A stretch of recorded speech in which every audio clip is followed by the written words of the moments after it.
मैं विकास कुमार आपके सामने क्लास 9 के मॉडल सेट का सॉल्यूशन लेकर उपस्थित हूँ। दोस्तों जानते हैं कक्षा 9 के वार्षिक परीक्षा 2023-24 के लिए गणित के मॉडल प्रश्न पत्र का सॉल्यूशन। पहला क्वेश्चन है आपका, निम्नलिखित में कौन अपरिमेय संख्या है। और हम लोग जानते हैं पाई हमेशा अपरिमेय संख्या होती है। आइए दोस्तों अगला क्वेश्चन है आपका, निम्न में से कौन सी संख्या ए और बी के बीच में स्थित है। जब भी ऐसा क्वेश्चन रहेगा आपको तो दोनों संख्या को जोड़ के 2 से भाग दे देना है, a + b / 2। आइए दोस्तों आगे चलते हैं। नेक्स्ट क्वेश्चन है आपका, √7 - √5 इंटू √7 + √5। ये आपका a - b into a + b के रूप में है, जिसका फॉर्मूला होता है a² - b²। अब √7 का स्क्वायर करेंगे तो 7 होगा और √5 का स्क्वायर करेंगे तो 5 होगा। 7 - 5 बराबर कितना हो रहा है? 2। तो आपका फाइनल आंसर कितना हो जाएगा? 2 हो जाएगा। आइए दोस्तों आगे की ओर चलते हैं। चौथा नंबर क्वेश्चन है आपका, 125 का घात 2/3। सबसे पहले हम लोग को तोड़ लेना है 125 को। 125 को तोड़ेंगे, आवाज गुणनखंड कर लेंगे, 5 से भाग देंगे तो 25 बार में जाएगा। फिर 25 को 5 से देंगे तो 5 बार में जाएगा। 3 को 5 आ रहा है, 5 के ऊपर 3 लिखेंगे, फिर 2/3। 3 3 आपका कट गया। 5 का स्क्वायर कितना होता है? 25। तो आपका सही आंसर हो जाएगा 25। क्वेश्चन नंबर 4 का सही आंसर क्या हो गया आपका? 25 हो गया। आइए आगे चलते हैं। 5वां नंबर क्वेश्चन है आपका, इनमें से कौन एक बहुपद नहीं है। हम लोग जानते हैं बहुपद होने के लिए चर राशि का घात जो होता है एक पूर्ण संख्या होना चाहिए, लेकिन सी नंबर ऑप्शन में हम लोग देख रहे हैं कि 5/y है। 5/y है, अगर बट्टे में चर राशि चला जाए तो वह बहुपद नहीं होता है। अतः आपका सही आंसर हो जाएगा सी नंबर। आइए अगला क्वेश्चन चलते हैं 6 नंबर की ओर। 6 नंबर में है आपका 5x + 3 का शून्यक। शून्यक हम लोग कैसे निकालते हैं? 5x + 3 = 0। 5x = -3, x = -3/5। देखेंगे -3/5 कौन सा ऑप्शन में है? तो -3/5 आपका बी नंबर ऑप्शन में है। आइए दोस्तों चलते हैं नेक्स्ट क्वेश्चन की ओर। क्वेश्चन नंबर 7 देखते हैं। यदि px = x³ + x² + x + 1 हो तो p-1 का मान क्या होगा? p-1 बोला है हम लोग को, जहाँ जहाँ x है वहाँ पे हम -1 रख देंगे। -1 का क्यूब करेंगे तो -1 ही होगा। -1 का स्क्वायर करेंगे 1 होगा। -1 + 1। देखिए दोस्तों -1 + 1 कट गया, -1 + 1 कट गया, तो आपका फाइनल आंसर क्या बचा? 0। तो आपका ऑप्शन बी हो जाएगा। आइए दोस्तों नेक्स्ट क्वेश्चन में चलते हैं। 8 नंबर। 8 नंबर में आपको बोल रहा है बहुपद x² + 5x + 6 का गुणनखंड ज्ञात कीजिए। और हम लोग जानते हैं गुणनखंड निकालने के लिए क्या करते हैं? 6 का गुणनखंड कर देते हैं, 2 × 3। 2 और 3 को गुना करेंगे तो 6 भी आएगा, और 2 और 3 को जोड़ेंगे तो 5 भी आएगा। तो अतः हम लोग का क्या हो जाएगा? x² + 2x + 5x + 6। ये आपका होगा फाइनल, है ना। तो हम लोग का कॉमन क्या क्या आ रहा है देखते हैं दोस्तों। x² + 2x + 3x + 6। x common ले लेते हैं तो x + 2 बच रहा है। 3 कॉमन ले रहे तो x + 2, मतलब x + 2 और x + 3 कौन सा ऑप्शन में है? तो हम लोग सी नंबर ऑप्शन में हम लोग को देखने को मिल रहा है। आइए दोस्तों आगे की ओर चलते हैं। 9 नंबर क्वेश्चन, y अक्ष पर स्थित किसी बिंदु का निर्देशांक निम्न में से किस रूप में होता है? वाई एच में बोला है तो एक्स का मान 0, अतः आपका ऑप्शन हो जाएगा बी नंबर। आपका सही ऑप्शन है बी नंबर। जब भी इस टाइप का क्वेश्चन रहेगा तो जिस अक्ष का बोलेगा उस अक्ष का मान आपको रखना है और दूसरा अक्ष का मान आपको 0 हो जाएगा। जैसे हम लोग को अभी वाई अक्ष में बोला था तो वाई अक्ष का मान रखेंगे और एक्स का मान 0 रखेंगे। आइए 10 नंबर क्वेश्चन में चलते हैं। 10 नंबर क्वेश्चन बोल रहा है बिंदु 3 7 की कोटि क्या है। और हम लोग जानते हैं एक्स वाई के फॉर्म में हम लोग का निर्देशांक होता है, एक्स का जो मान होता है वही कोटि होता है। तो हम लोग का वाई का मान जो होता है वही कोटि होता है। और हम लोग का यहाँ पे वाई का मान क्या है, 7 है। तो ऑप्शन सी आपका सही आंसर हो जाएगा। आइए नेक्स्ट क्वेश्चन की ओर चलते हैं और देखते हैं क्वेश्चन नंबर 11। रेखिक समीकरण 3x माइनस 2y बराबर 5 की तुलना ax plus B Y plus C बराबर 0 से करने पर a, b एवं c का मान हम लोग को निकालना है। हम लोग को जो फॉर्मेट दिया हुआ है ax plus B Y plus C बराबर 0, दाहिनी तरफ हम लोग को 0 रखना है।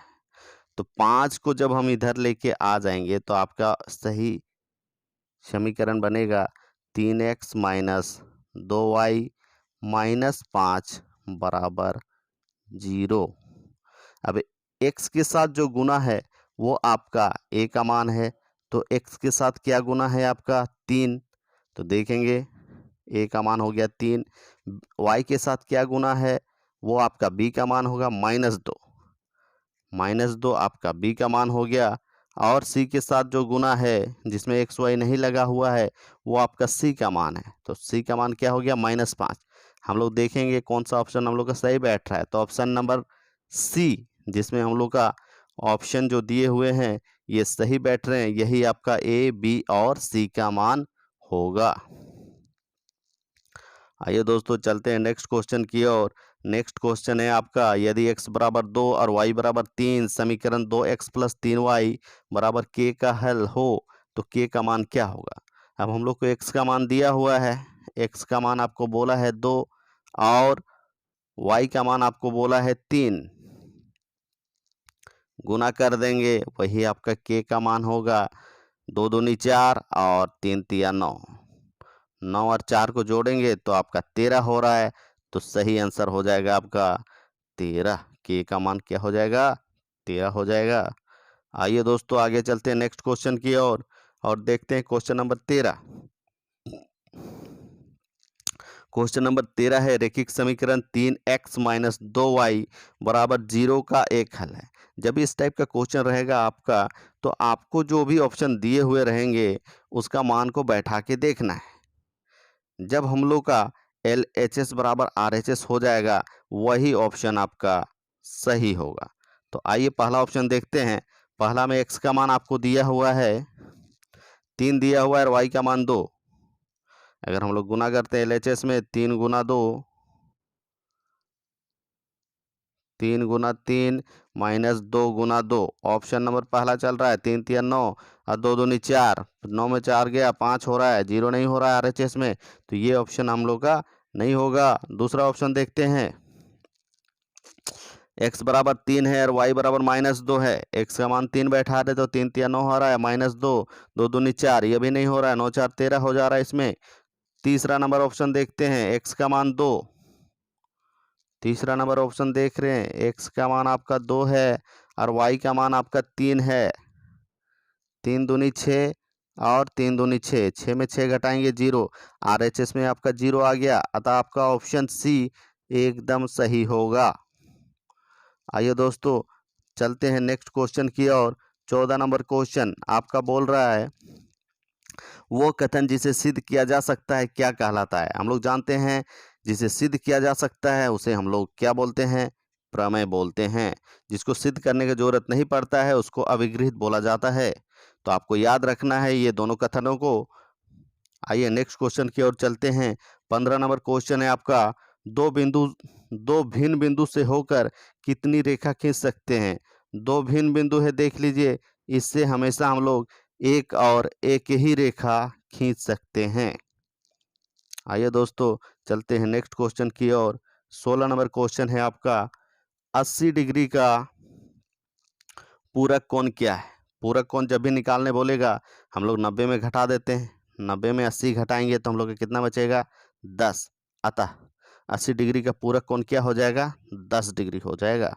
आइए दोस्तों चलते हैं नेक्स्ट क्वेश्चन की ओर। क्वेश्चन नंबर 17 में हम लोग को बोल रहा है कि नीचे दी गई आकृति में रेखाएं एक्स वाई और एम एन बिंदु ओ पर प्रतिच्छेद करती हैं। यदि पी ओ वाई का मान आपको 90 डिग्री दिया हुआ है और ए अनुपात बी बराबर 2:3 है तो सी का मान ज्ञात कीजिए। आइए दोस्तों देखते हैं जो फिगर दिया हुआ है इससे हम लोग इस क्वेश्चन को सॉल्व करने का कोशिश करेंगे।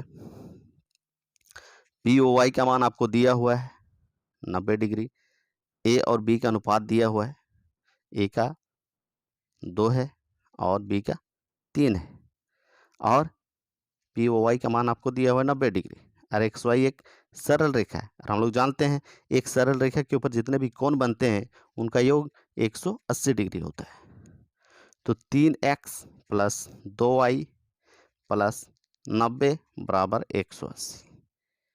अब 5x बराबर 180 माइनस 90, 5x बराबर 90, x बराबर हो जाएगा आपका 90/5, 18×5 = 90 होता है।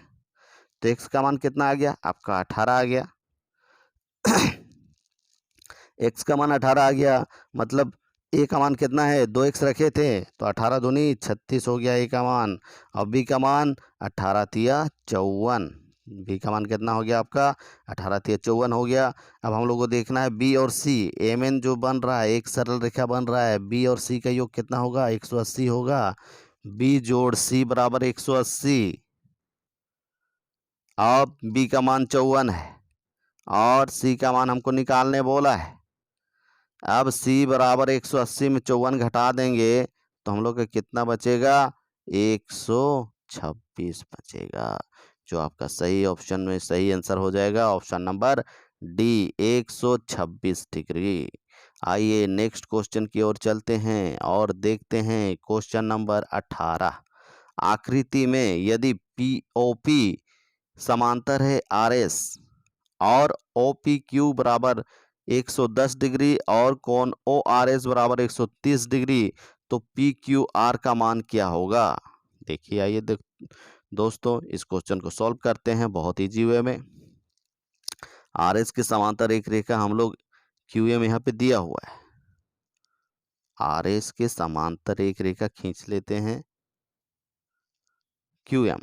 तो हम लोग जानते हैं कि एक ही और बने अंतः कोणों का योग 180 डिग्री होता है। तो कोण आर और कोण क्यू का मान कितना हो जाएगा? जोड़ेंगे तो 180 होगा, तो 130 है तो इसका मान कितना हो जाएगा आपका? 50 हो जाएगा। और हम लोग को इधर दिया हुआ है, अब दूसरा तरफ चलते हैं हम लोग और देखते हैं इधर वाले। आर एस के समांतर है आपका ओपी, ये हम लोग को दिया हुआ है। अब हम लोग ओपी समांतर क्यू एम ले लेते हैं और आपका पी क्यू जो होगा एक तिर्यक रेखा हो जाएगा। 110 डिग्री है ये कोण और ये कोण एकांतर कोण हो जाएगा 110 डिग्री। और अभी देखे थे हम लोग कि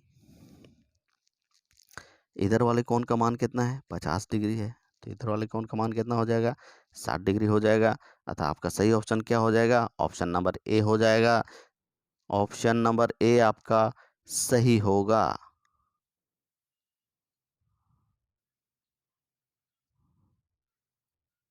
साठ डिग्री। आइए दोस्तों चलते हैं नेक्स्ट क्वेश्चन की ओर और क्वेश्चन नंबर 19 को देखते हैं। निम्नलिखित में कौन त्रिभुज की सर्वांग समता कसौटी नहीं है? हम लोग जानते हैं 5 हम लोग सर्वांग सम कसौटी के बारे में पढ़ चुके हैं। हम लोग देखते हैं इसमें से कौन सा जो है जो सर्वांग सम कसौटी में नहीं आता है। A S A angle side angle आता है, साइड साइड साइड भी आता है, लेकिन एंगल एंगल एंगल ये हम लोग का नहीं होता है। अतः हम लोग का दिए गए ऑप्शन में जो सर्वांग समता कसौटी नहीं है वो एंगल एंगल एंगल नहीं होता है। आइए नेक्स्ट क्वेश्चन की ओर चलते हैं और देखते हैं क्वेश्चन नंबर 20। क्वेश्चन नंबर 20 में बोल रहा है कि त्रिभुज एबीसी में यदि AB बराबर AC तो कोण बी बराबर 70 डिग्री, तो कोण ए का मान ज्ञात कीजिए। बहुत ही आसान क्वेश्चन है दोस्तों। ऐसा जब भी क्वेश्चन रहेगा आपको फिगर बना लेना है। और ए बी सी बोला है, ए बी सी, ये त्रिभुज हो गया जिसमें ए बी बराबर है ए सी का, और हम लोग जानते हैं। और दूसरा चीज दिया हुआ है, कोण बी का मान दिया हुआ है, कोण बी का मान आपको दिया हुआ है 70 डिग्री। हम लोग जानते हैं कि सम्मुख भुजा बराबर भुजा के सम्मुख कोण क्या होते हैं, बराबर होते हैं। तो ए बी का सम्मुख कोण क्या हो जाएगा, कोण सी हो जाएगा। और ए सी भुजा का सम्मुख कोण कोण बी है, ए बी और ए सी। कोण बी और कोण सी का मान 70-70 होगा, तो कोण ए का मान निकालना है। और हम लोग जानते हैं कि त्रिभुज के तीनों कोणों का मान कितना होता है, 180 डिग्री होता है। 70 जोड़ 70 140, 140 घटा देंगे 180 में तो कितना बचेगा, 40। अतः हम लोग का कोण ए बराबर कितना होगा, 40 डिग्री होगा।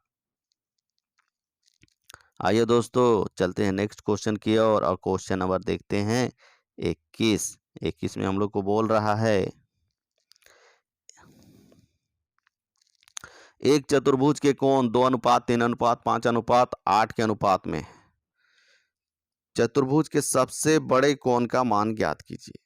जब भी इस टाइप का अनुपात वाला क्वेश्चन रहेगा, आपको x मान लेना है। 2x जो अनुपात दिया हुआ है उससे लेके चलेंगे, 2x जोड़ 3x जोड़ 5x जोड़ 8x बराबर 360 डिग्री। 2 3 5 हो गया, 5 5 10, 10 और 8 18, 18x बराबर हो गया आपका 360, 18 दूनी 36, माने x का मान आपका आ गया 20 डिग्री।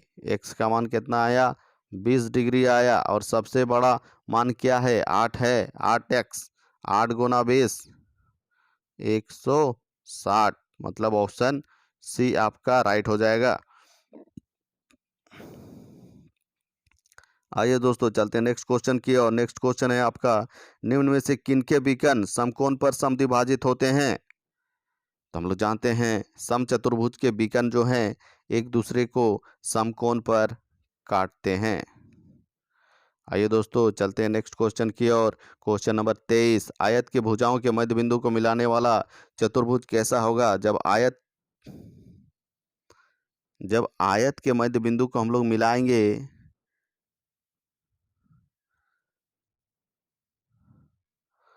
जब आयत के मध्य बिंदु को हम लोग मिलाएंगे, मध्य बिंदु मतलब ये हो गया, ये हो गया, ये हो गया, ऐसे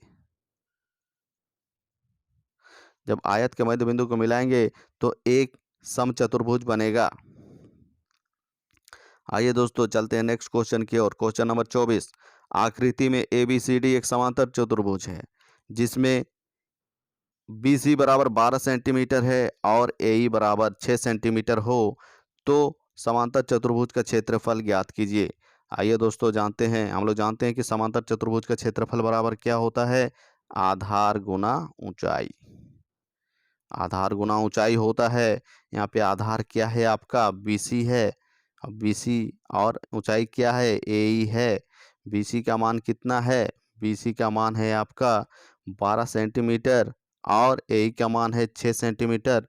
12 छक 72, तो आपका सही आंसर हो जाएगा option number C, 72 centimetre square. आइए दोस्तों चलते हैं नेक्स्ट क्वेश्चन की ओर और क्वेश्चन नंबर 25 देखते हैं। 25 में हम लोग को बोल रहा है एक समांतर चतुर्भुज और एक त्रिभुज एक ही आधार तथा समांतर रेखा के बीच स्थित है। यदि त्रिभुज का क्षेत्रफल 12 सेंटीमीटर हो तो समांतर चतुर्भुज का क्षेत्रफल क्या होगा। हम लोग जानते हैं कि जब एक समांतर चतुर्भुज और एक त्रिभुज एक ही आधार और एक ही समांतर रेखा के बीच स्थित होता है तो त्रिभुज का क्षेत्रफल जो होता है समांतर चतुर्भुज के क्षेत्रफल का आधा होता है। अतः समांतर चतुर्भुज का क्षेत्रफल बराबर हो जाएगा हम लोग का 2 गुना त्रिभुज का क्षेत्रफल। समांतर चतुर्भुज का क्षेत्रफल बराबर समांतर चतुर्भुज का क्षेत्रफल बराबर हो जाएगा 2 गुना त्रिभुज का क्षेत्रफल। 2 गुना 12, 12 दूना 24। तो आपका सही आंसर हो जाएगा ऑप्शन नंबर सी, आपका सही आंसर हो जाएगा 24 सेंटीमीटर स्क्वायर। आइए दोस्तों चलते हैं नेक्स्ट क्वेश्चन की ओर और क्वेश्चन नंबर 26 देखते हैं। क्वेश्चन नंबर 26 बोल रहा है वृत्त की सबसे बड़ी जीवा क्या होती है। हम लोग जानते हैं कोई वृत्त है, इसकी सबसे बड़ी जीवा क्या होती है, व्यास होती है। ऑप्शन नंबर बी आपका सही होगा। आइए चलते हैं नेक्स्ट क्वेश्चन की ओर और देखते हैं क्वेश्चन नंबर 27। वृत्त की एक जीवा त्रिज्या के बराबर है, जीवा द्वारा केंद्र पर अंतरित कोण। जैसे एक वृत्त है आपका और ये आपका एक जीवा है और ये आपका त्रिज्या है, त्रिज्या के बराबर ही है एक जीवा। ये तीनों भुजा बराबर हो जाएगा तो आपका कैसा त्रिभुज होगा, समबाहु त्रिभुज होगा। और हम लोग जानते हैं कि समबाहु त्रिभुज का प्रत्येक कोण कितना होता है, 60 डिग्री का होता है। अतः आपका सही आंसर हो जाएगा ऑप्शन नंबर सी। आइए दोस्तों चलते हैं नेक्स्ट क्वेश्चन की ओर और देखते हैं क्वेश्चन नंबर 28। 28 में बोल रहा है आकृति में कोण ACB का मान क्या होगा। ACB का मान निकालना है, ये वाला मान निकालना है। हम लोग परमेय देख चुके हैं, केंद्र पर जो कोण बनता है उसका आधा होता है परिधि पे बनने वाला कोण का मान। माने 50 का आधा कितना हो जाएगा आपका, 50 का आधा आपका हो जाएगा 25। अतः कोण ACB का मान कितना होगा, 25 डिग्री होगा। आइए नेक्स्ट क्वेश्चन की ओर चलते हैं और क्वेश्चन नंबर देखते हैं 29। एक त्रिभुज ABC में AB का मान 6 सेंटीमीटर है और A का मान 90 डिग्री है, तो इस त्रिभुज की रचना संभव है यदि BC तथा AC का योग है ना। आइए एक त्रिभुज बना लेते हैं। त्रिभुज बना लिए हम लोग, कोण A बराबर 90 डिग्री बोला है तो कोण A का मान हम लोग 90 वाला में रख देंगे, BC का मान कहीं भी रख सकते हैं। ये आपका समकोण त्रिभुज हो गया। और हम लोग जानते हैं, हम लोग को यहाँ पे मान दिया हुआ है, AB का मान दिया हुआ है। AB का मान कितना दिया हुआ है, 6 सेंटीमीटर दिया हुआ है। हम लोग जानते हैं कि त्रिभुज के दो भुजाओं का योग तीसरी भुजा से बड़ा होता है। BC जोड़ AC ये बड़ा होगा आपका AB से। AB का मान 6 है तो 6 से बड़ा होना चाहिए। 6 से बड़ा 8 भी है, 10 भी है, 12 भी है, लेकिन 6 बराबर है। तो आपका जो त्रिभुज की रचना संभव नहीं है वो कितना का हो जाएगा, ऑप्शन नंबर सी हो जाएगा 6 सेंटीमीटर, जिससे त्रिभुज बनना संभव नहीं होगा। हम लोग 29 का ऑप्शन नंबर सी आपका राइट होगा। आइए दोस्तों चलते हैं नेक्स्ट क्वेश्चन की ओर और देखते हैं क्वेश्चन नंबर 30। उस त्रिभुज का क्षेत्रफल क्या होगा जिसकी भुजाएं 5, 12, 13 दिया हुआ है। हम लोग 5, 12, 13 दिया हुआ एक फिगर बना लेते हैं और मान रख देते हैं दोस्तों। 5, 12 और 13 जो बड़ा मान होता है ये हमेशा कर्ण का मान होता है। तो हम लोग का एक कैसा त्रिभुज बन रहा है, एक समकोण त्रिभुज बन रहा है। और समकोण त्रिभुज का क्षेत्रफल बराबर क्या होता है, 1/2 गुना आधार गुना ऊंचाई होता है। आधार कितना है आपका 12 है, ऊंचाई कितना है 5 है। 2 छक 12 और 6 पचे 30। तो आपका सही आंसर हो जाएगा दोस्तों option number A, 30 centimetre square. आइए दोस्तों चलते हैं नेक्स्ट क्वेश्चन की ओर और देखते हैं क्वेश्चन नंबर 31। उस समबाहु त्रिभुज का क्षेत्रफल क्या होगा जिसकी प्रत्येक भुजा 2√2 सेंटीमीटर है। हम लोग जानते हैं समबाहु त्रिभुज का क्षेत्रफल बराबर होता है √3/4 भुजा स्क्वायर। यह फॉर्मूला है दोस्तों समबाहु त्रिभुज का क्षेत्रफल निकालने का। अब ए का मान हम लोग को दिया हुआ है 2√2, 2√2 दिया हुआ है, √3/4 गुना 2√2 गुना 2√2 कर देंगे, 2 कट जाएगा आपका 4 के साथ। √2 और √2 को गुना करेंगे 2 होगा, 2√3 आपका सही आंसर हो जाएगा ऑप्शन नंबर सी। आइए दोस्तों चलते हैं आगे की ओर और देखते हैं क्वेश्चन नंबर 32। एक शंकु के आधार का व्यास दिया हुआ है 10.5 सेंटीमीटर और इसकी तिर्यक ऊंचाई 10 सेंटीमीटर है। शंकु का वक्र पृष्ठ क्षेत्रफल निकालना है। और हम लोग जानते हैं कि शंकु का वक्र पृष्ठ क्षेत्रफल बराबर पाई आर एल होता है। पाई का मान हम लोग बैठा देंगे 22/7, आर का मान बैठा देंगे, डी का मान दिया हुआ है 10.5, इसको 2 से भाग दे देंगे तो आर का मान हो जाएगा। और तिर्यक ऊंचाई भी आपको दिया हुआ है 10, 15 सतह 105 होता है, तो एक यहाँ पे दशमलव लग जाएगा आपका, और 11 दूना 22 होता है। 15 को 11 से गुना कर देंगे तो 165, और एक जीरो लगा देंगे, एक के पहले दशमलव है, एक जीरो हट जाएगा, तो आपका फाइनल आंसर कितना आ रहा है? 165 सेंटीमीटर स्क्वायर। तो आपका सही ऑप्शन हो गया ऑप्शन नंबर सी, 165 सकते हैं। आइए दोस्तों देखते हैं question number 34, question number 34, sorry दोस्तों, क्वेश्चन नंबर 33। क्वेश्चन नंबर 33 देखते हैं, यदि एक बेलन की त्रिज्या 4 सेंटीमीटर है और ऊंचाई 10 सेंटीमीटर है, तो बेलन का कुल पृष्ठ क्षेत्रफल, और हम लोग जानते हैं कि बेलन का कुल पृष्ठ क्षेत्रफल बराबर होता है 2 pi R into H plus R. बैठा देते हैं मान, 2 × 22/7, आर का मान 4 है, एच का मान 10 है, और आर का मान 4 है। तो आपका हो जाएगा 22/7, 2 × 22/7 गुना 4 गुना 14, 7 दूनी 14 हो जाएगा आपका। तो आपका सही ऑप्शन, सही आंसर निकल के आएगा।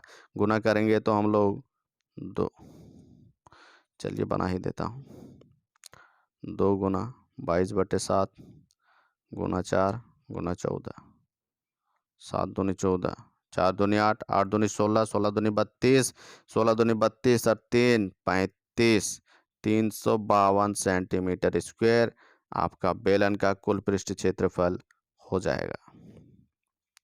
आइए दोस्तों आगे की ओर चलते हैं और देखते हैं क्वेश्चन नंबर 34। एक घन का आयतन और एक कुल पृष्ठ क्षेत्रफल, एक घन का आयतन और कुल पृष्ठ क्षेत्रफल संख्यात्मक रूप से बराबर है, तो घन की भुजा ज्ञात कीजिए। घन का आयतन क्या होता है? ए क्यूब होता है। घन का आयतन बराबर ए क्यूब,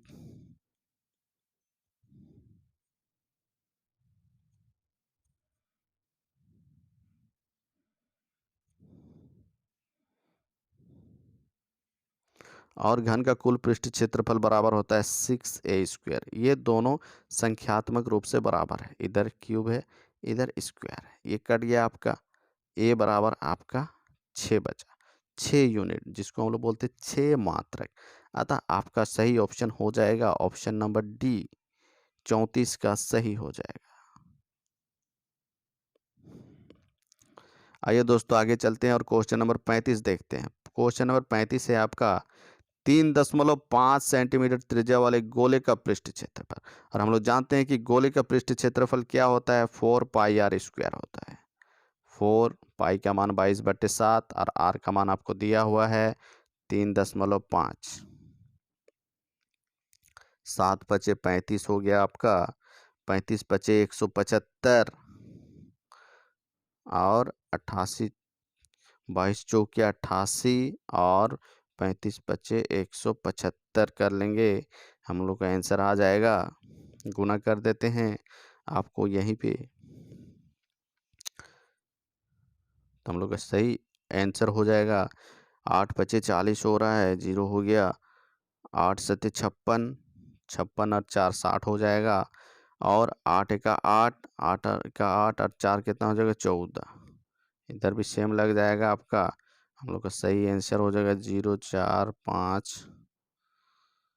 154। तो हम लोग देखते हैं दोस्तों option number B, option number B में हम लोग का दिया हुआ है 154 सेंटीमीटर स्क्वायर, जो हम लोग का राइट आंसर हो जाएगा। आइए दोस्तों नेक्स्ट क्वेश्चन देखते हैं। प्रथम 3 सम संख्याओं का माध्य, प्रथम 3 सम संख्या क्या होगा? 2 4 6, इसका माध्य निकालना है आपको, भाग दे देना है प्रेक्षणों का योग बटे प्रेक्षणों की संख्या, 2 4 10 12, 12/3, 3 चौके 12। तो आपका सही ऑप्शन क्या है? Option number C, option number C जो है ये आपका राइट हो जाएगा। आइए दोस्तों चलते हैं नेक्स्ट क्वेश्चन की ओर, देखते हैं 37 नंबर क्वेश्चन। 37 नंबर क्वेश्चन है आपका, एक क्रिकेट मैच में एक खिलाड़ी ने पहली पारी में